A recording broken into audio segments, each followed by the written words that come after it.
My name is Lauren Taylor. I am the mother to Ariana Rye and Kyra. Ariana has spastic quadriplegic cerebral palsy, and she's deaf. Ariana really lights up a room. She is so happy. She's very expressive. She has the biggest smile. She loves doing things. She loves going on vacation. She loves going to aquariums. She loves swimming. She is just such a bright soul, and we're so lucky to have her. The day Ariana was born was a lot different for me than it is for other typical parents. Usually the day you have a child, you're so excited and you're happy and it's the best day of your life. And it wasn't the best day of my life. The day Ariana was born was incredibly traumatic for me and for her. I was never worried about surviving. I didn't know that was on the table, that I could pass from her birth, but that was, and she could have died. I was only concerned about her dying, and we're so lucky that she made it. Around 20 weeks and on, my pregnancy became more and more complicated. I started swelling, my legs were swelling, my thighs were swelling, my hands were swelling, my face was swelling, and about 2 days before giving birth to Ariana, my face was swollen, my eyelids were swollen, and the next morning was a Monday, and I went to my employer and I said, I'm not feeling very good, I'm very tired, I'm turning very pale, I'm very swollen in the face, I think something's wrong. And around 2 p.m., I started having contractions, and I was in full denial that they were contractions. So I finished my day at work, I went home at around 6 p.m. The pain got worse and worse and worse, and now this pain that was happening every 30 minutes was now constant pain. So I thought, okay, well, they're not contractions because this pain is constant. And then my husband says, well, should we eat dinner? Should we go to the ER? Do you want to get checked out? And I was like, well, these can't be contractions. I wasn't just in complete denial. And then I started hemorrhaging at home, and I felt this gush of blood, and I looked up, and there was just blood everywhere. And I ran to the ER. The ER sent me to labor and delivery. And I just remember all the looks from all the people that were in the lobby of labor and delivery, and they were trying to help me. And then the look of just horror because I have blood behind me, and I was trying not to look at the floor.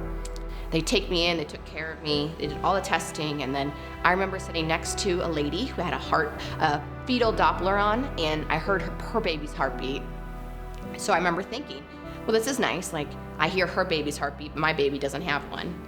And they put the Doppler on, and I'm crying, and they had a heartbeat, so I was so happy. And so then the doctor came in, and he said, we're gonna do everything we can. We're gonna try to stop the labor, stop the contractions. And they gave me steroids and terbutaline, and they did everything they could. They gave me a large bolus of magnesium sulfate. The bolus failed. They gave me another large bolus of magnesium sulfate. That failed. Nothing worked. High risk came in. She had checked everything, and I was just still hemorrhaging. And they sent me to do a C-section, emergency C-section. And he was going so fast that he started cutting me before I was even numb. And I remember thinking, I told him, and I said, I feel that cut, And he's like, well, do you want to wait or you want me to crash you? And I said, just go, just keep cutting. And then, obviously the lidocaine took over and numbing took over shortly after, and it was fine. And he said, he said, if your baby's doing well, I'll show you the baby, if she's breathing or somewhat doing well. If not, we're gonna rush her to the NICU. And this is mind you, 25 plus 6. I gave birth at 2:27 in the morning to make it 26 plus 0. He got her out, never showed her to me. And then she went to the NICU, where she spent the next 117 days. And the day that people give birth is one of their best days, but one of my best days is the day that Ariana came home from the NICU, so.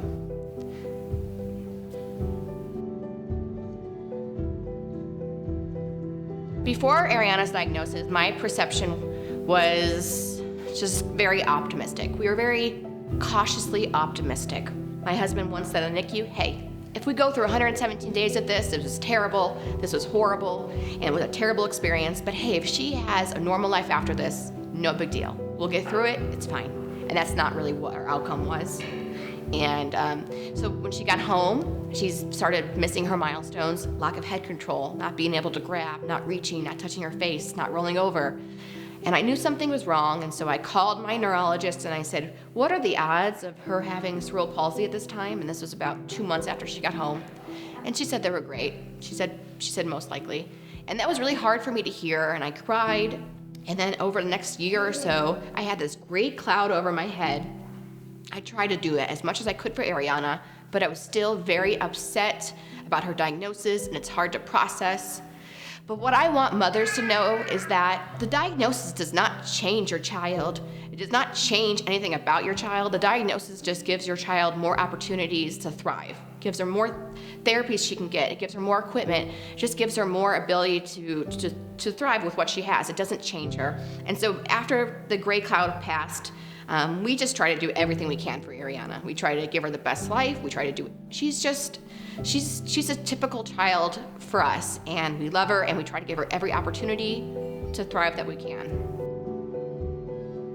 Ariana has spastic quadriplegic cerebral palsy, EOE, and ANSD, which has all caused issues with her development. The spastic quadriplegic cerebral palsy causes her tone and pain. It's almost like feeling a Charlie horse in your arms and your legs. Spastic quad meaning all four limbs, spastic, and it's the tone. So she gets really tight in her arms and legs and makes it difficult for her to move. She does not have permanent contractures at this point. So we're very lucky that she's able to still open and close her arms. It's just difficult as she has a brain injury, which is unable to relay the signals appropriately to the muscle, and makes it hard for her to move her muscles. Life with Ariana is complicated but great. We go to a lot of therapies and appointments. She goes to school with all her peers.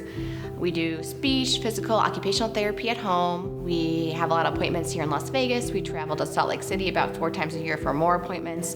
Some things that we like to do as a family in our free time. We love to go on vacations. We love taking Ariana around the world. We most recently went to Seattle, and our thing to do is whenever we go on vacation, we look for the closest aquarium. So in April, we went to Louisville, and we drove an hour to get to Kentucky to get to that aquarium.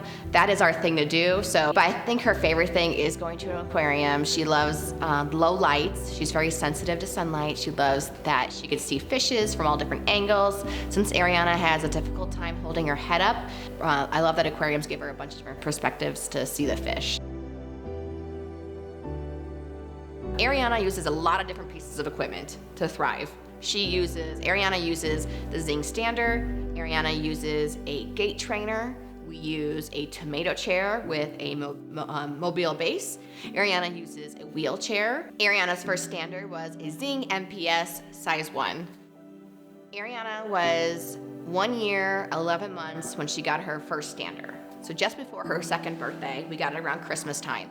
So we've made it a tradition every year that we get into her stander, and then she helps decorate the tree, which she loves doing, and I love having that opportunity to give her the ornaments and to help her put them on the tree, and it just gives her a whole new perspective without having me have to hold her against the tree and help her. So the stander has been really cool for that.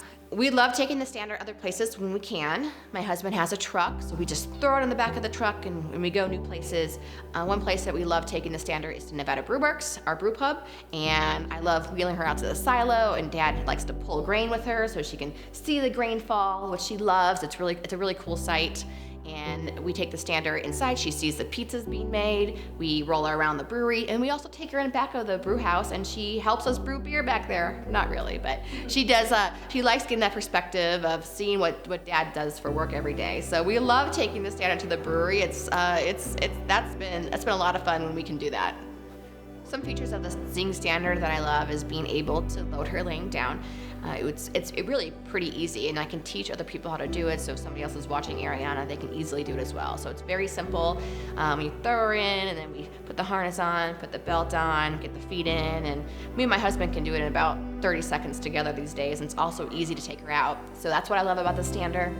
We love dancing with her in it. She loves spinning. We take her inside and outside and around the house, and it's easily moved, so we can roll her around anywhere. But one of our favorite things to do is dance. She loves music. She loves when her sister pushes her. She loves when I spin her. We love putting on music, and we just spin around and hang out, and it's one of her favorite things to do in the Stander. It's easy to transfer Ariana from about supine 90 to 70 degrees. She can't stand all the way at 90, but we get pretty close. And if she's having a better day, we'll push it, and then you'll see her head fall, and she's working extra hard, and she can't tolerate that long. But we're hopefully in the future we can get to 90 more. And I love that it allows us to work on her head control. Since Ariana has no head control, the Zing really pushes her to hold her head up. So putting that tray on there so she can push through her arms, which is important in itself, to push through her arms and work on her head control has been a big feature and a big therapy point of the standard that we love using.